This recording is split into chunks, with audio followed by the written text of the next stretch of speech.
Mga batang 90s, malamang napanood nyo na ang cartoons na to. Yep, yep, yep. Nope, nope, nope. Ang voice artist ng palabas na to ay si Judith Barcy. Pinanganak siya noong June 1978 sa California.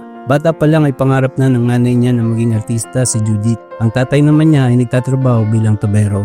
Na-discover si Judith ng isang talent director sa isang skating ring dahil ang cute niya at napapagkamalang mas bata pa siya kaysa sa edad niya. Unang lumabas si Judith sa palabas na Fatal Vision bilang Kimberly McDonald. Mula doon ay nagsunod-sunod na ang mga projects niya. Lumabas siya sa maraming commercials at nagsunod-sunod na rin ang casting niya sa maraming palabas.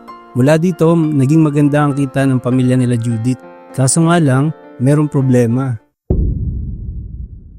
Ang tatay ni Judith ay lasenggo at nagsimulang magselo sa kita ng bata. Naging mapang-abuso, laging nagwawala sa loob ng bahay, sinisita yung nanay niya, laging nag-aaway ito dahil sa pera o kaya kung ano lang.